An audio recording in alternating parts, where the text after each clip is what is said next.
morning, students. Good morning, Miss. How are you today?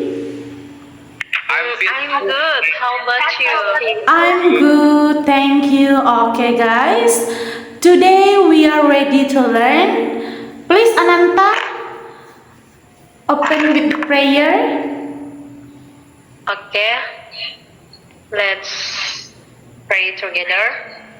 Marilah kita berdoa sesuai dengan agama dan kepercayaan kita masing-masing. Berdoa dimulai. Amin. Okay, thank you, Ananta. Okay, I will share you my presentation. This right? Okay, what, guys? Okay.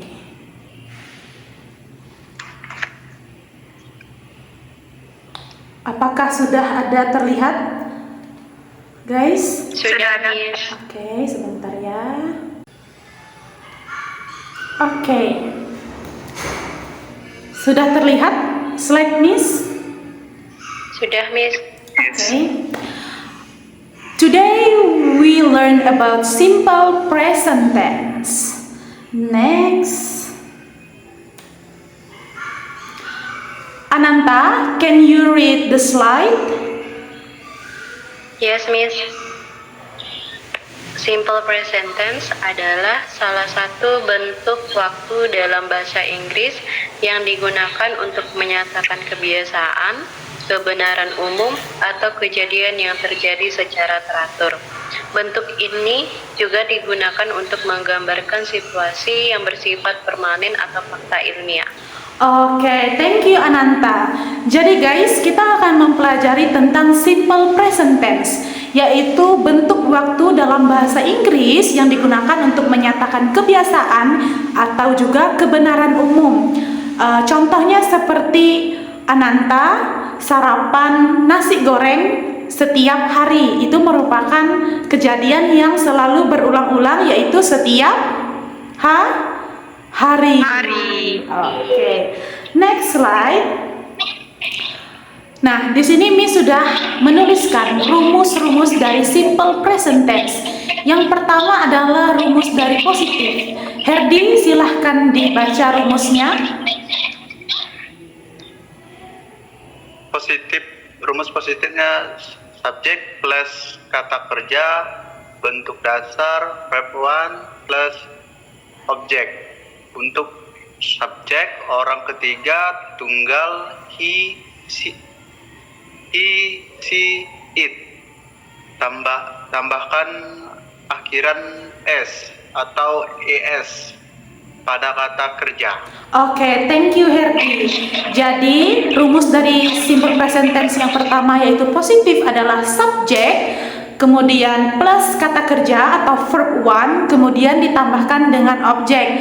Jangan lupa kalau subjeknya merupakan orang ketiga yaitu he, she, atau it, kalian harus menambahkan s atau es pada kata kerja. Next slide. Silahkan Yesiana Lesi untuk membacakan rumus dari negatif. Oke, Miss. Rumus dari negatif yaitu subjek plus do atau does plus not plus kata kerja bentuk dasar atau verb 1 plus objek. Oke, thank you Yesi. Jadi di sini adalah rumus negatif, yaitu menggunakan subjek, kemudian do not atau does not plus verb 1 kemudian objek. Next slide. Silahkan Sri Lestari untuk membacakan rumus interrogatif. Rumus interrogatif. Do or does plus subjek plus kata kerja bentuk dasar atau verb 1 plus objek. Oke, thank you Sri.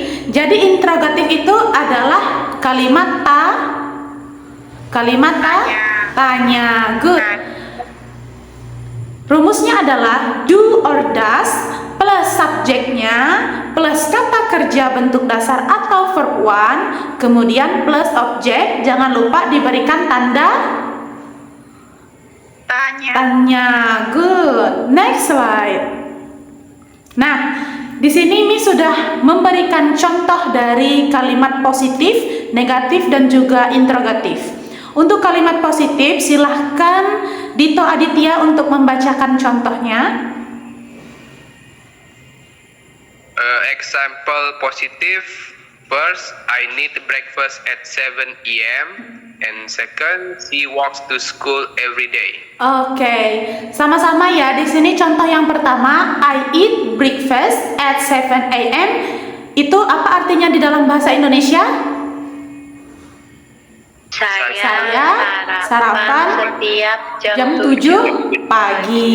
Oke, yang kedua, she walks to school every day. Apa artinya di dalam bahasa Indonesia? Dia berjalan setiap hari. Oke, good. Next slide. Ananta, silakan bacakan slide example dari negatifnya. Number 1, I do not eat breakfast at 7 a.m. He does not walk to school every day. Oke, good.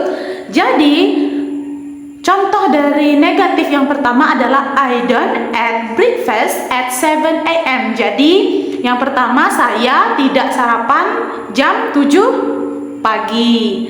Lalu contoh yang kedua, dia tidak berjalan ke sekolah setiap hari. Kalau I, you, they, we itu pakai do. Tapi kalau she, he atau it itu pakai does. Jangan lupa ya. Next slide. Silahkan Sri Lestari untuk membacakan slide berikutnya. Example interrogative. Do you eat breakfast at 7 a.m.? Does she walk to school every day? Oke, apa bahasa Indonesianya? Yang pertama, do you eat breakfast at 7 a.m.? Apakah kamu sarapan setiap jam 7 pagi? Oke. Pertanyaan kedua dalam bahasa Indonesia. Apakah dia berjalan ke sekolah setiap hari? Oke, good. Oke, slide-nya sampai di sini. Sekarang silahkan adik-adik buka grup WhatsApp. Miss sudah mengirimkan link Mentimeter. Kita akan bersama-sama mengerjakan tugas-tugas yang ada di Mentimeter. Anak-anak diisi ya Mentimeternya. Baik, Miss. Masih loading nih.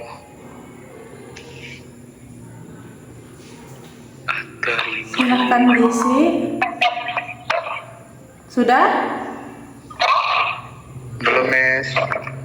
Ya, Miss.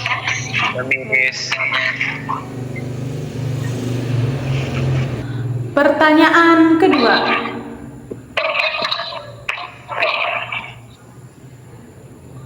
Apa fungsi dari simple present tense?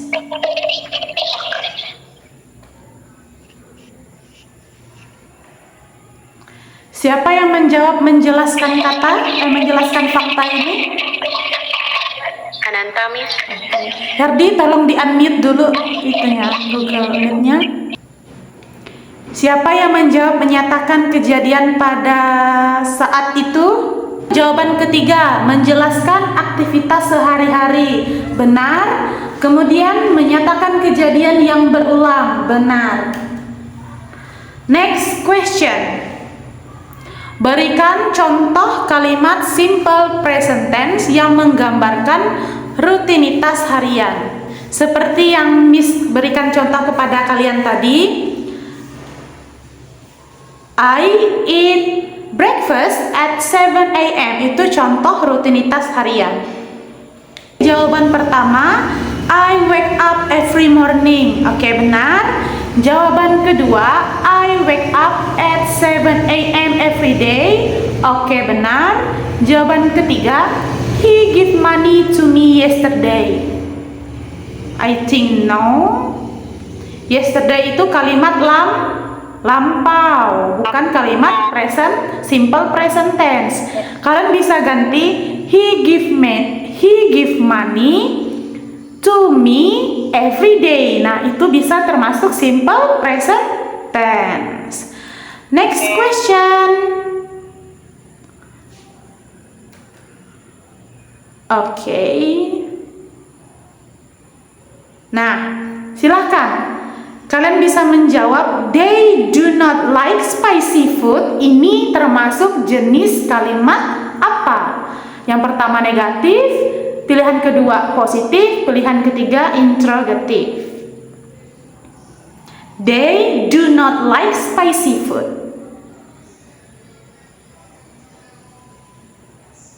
Oke, benar ya. Kalimat negatif. Good. Oke, next question. Berikan contoh kalimat simple present tense yang menyatakan kebenaran umum, menyatakan suatu fakta. Silahkan Miss berikan waktu untuk kalian mengerjakannya. Berikan contoh kalimat simple present tense yang menyatakan kebenaran umum. Oke, yang menjawab pertama, the students prepare the exam, benar. Lanjut jawab dua, Jack is a college student. Oke, benar. Oke guys, saya rasa mata pelajaran kita hari ini sudah selesai. Kita akhiri sampai di sini. Sampai jumpa minggu depan. Terima kasih. Thank you, Miss. Thank you. You're welcome.